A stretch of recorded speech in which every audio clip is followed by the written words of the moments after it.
All right, YouTube, once again, it's Kennard Vernon Stewart here for the podcast talking Auburn football. Go ahead and subscribe to Vernon Speak Sports Auburn. We are back after a few days of hiatus, I guess you could say. A lot of things going on at the workspace, but we are back, and there's a lot of things that have transpired. Like the video, comment, and subscribe. As always, it's great to be an Auburn Tiger, War Eagle. Now, in a couple of days, maybe tomorrow, we're going to talk about the projected starters for the Auburn Tigers going into spring football, because spring football is really close. This is a CarCast. Big shout out to Gregory Lawrence, who helped me coin that phrase, one of my longtime subscribers. Big War Eagle to him. One of the things I want to talk about is this coaching situation in the SEC. You got Bobby Petrino at Texas A&M, which I think is an excellent hire, because that was one of the Achilles heels of Jimbo Fisher at Texas A&M. You got all this talent, but you can't really bring it into fruition. I think Bobby Petrino is one guy that can really help Texas A&M take that talent offensively to the next level, and he's done a great job of that with the recruiting aspect of Texas A&M. Also, I think probably some of the more blah hires in the fans' minds are the hires of Kevin Steele as a defensive coordinator at Alabama, and Mike Bobo makes his return to the University of Georgia as the offensive coordinator. Now, the Mike Bobo hire is really interesting to me, because Mike Bobo is an offensive coordinator that was with Georgia for a long time under the Mark Richt era. Bought a lot of great guys into Georgia, including Matthew Stafford, Noshawn Marino, some of the better players in Georgia history, but it never translated into a national championship for Georgia. Now, they did get a couple of SEC championships, a handful of SEC East championships, but now they bring him back. And I think about the Kevin Steele and the Mike Bobo hires as, at the surface, you can kind of look at it as blah, but you got to think about the fact that coordinators are coming to these high-profile programs like Georgia, like Alabama, and they're young, they're up and coming, and they're not staying. They have a couple of good years, and then all of a sudden, the head coach has to find another coordinator to replace. And, this is the time, this is an era of non-sustainability. I mean, you have the transfer portal now, to where you have a guy that plays for LSU, but he could all of a sudden be the starter at Auburn or Alabama or a rival team the next year. There's no sustainability. There's really no quote-unquote loyalty there. And I think by hiring guys like Mike Bobo and Kevin Steele, who are kind of at the twilight of their careers, this may or may not be a sensible take.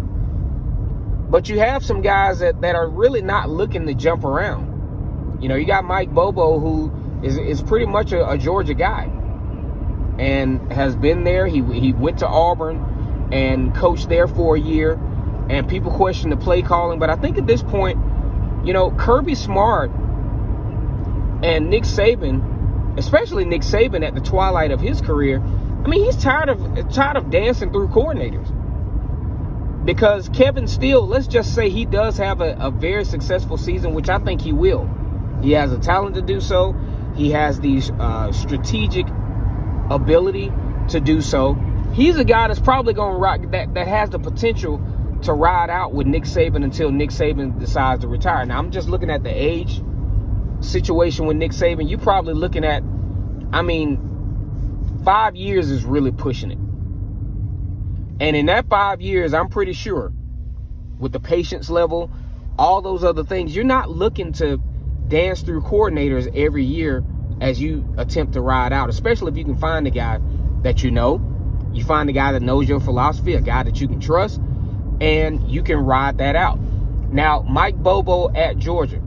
I mean, if you think about Georgia's offensive scheme and how they've been successful, it's not a really elaborate scheme. You know, they have the personnel to make things happen. And I think with what Georgia has coming back and what they have recruited, Mike Bobo is in a perfect position to really make a name for himself again as Georgia's offensive coordinator. Because if you look at what Georgia did last year, it wasn't anything elaborate. It wasn't anything that Mike Bobo couldn't do as an offensive coordinator. So a lot of people are ridiculing these hires. But then if you think about it, man, the talent that these two teams have, you know, you don't have to be an offensive genius to be successful at these two football teams at Alabama. And then you talk about Hugh Freeze at Auburn.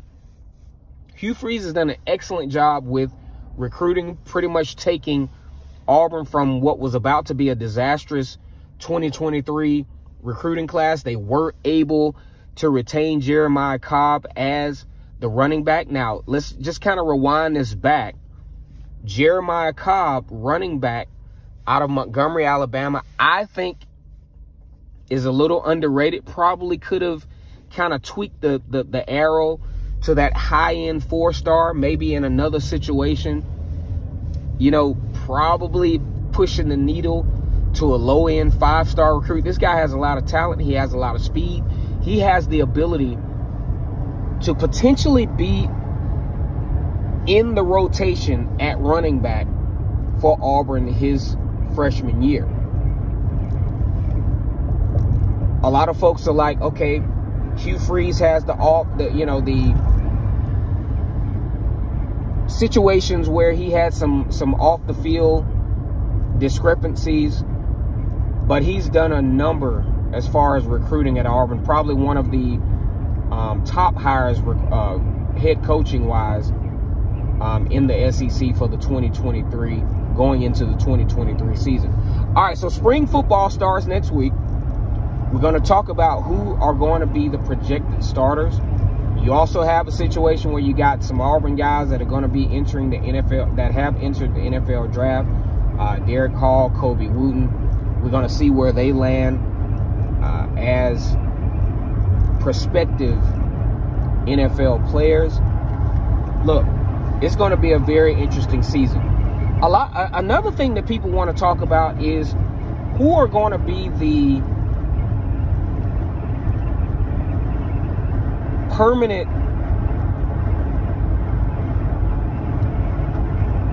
teams that will be scheduled for SEC football teams. Like, for example, Auburn traditionally, they have the SEC West teams, but they have Alabama and Georgia as their main stays. Now we don't have the divisional system. So now you got to look at, well, what makes sense? What makes sense? Now, here's my take, and this is my personal take. I would like to see a situation where, even though this might not be a fan favorite, I want to see a situation where Auburn plays against Alabama. Of course, there's no way you can take that rivalry away from the SEC and from college football in general. That is a game that just absolutely has to be played, and it has to be the last game of the season. The second game is the University of Georgia. Deep South's oldest rivalry has to be a game that is played every year. Now, my preference, just from an entertainment standpoint, would be Florida. It geographically makes sense. Their history makes sense. Some of the best games that were displayed in the 2000s and the 2000s and the late 2000s was Auburn versus Florida. When Auburn played Florida again in 2019, it was an absolute classic. I think if you're going to do a permanent rival, even though this is going to be, you know, a strain to Auburn from a talent standpoint and from a competitive standpoint, I think you got to go with Auburn versus Alabama, Auburn versus Georgia, Auburn versus Florida. Now, those are games that Auburn can absolutely lose every year, but from an entertainment standpoint, that's what I'd like to see. All right, this is Kennard Vernon Stewart here for the podcast. Go ahead and like the video, comment, and subscribe. And as always, it's great to be an Auburn Tiger, War Eagle.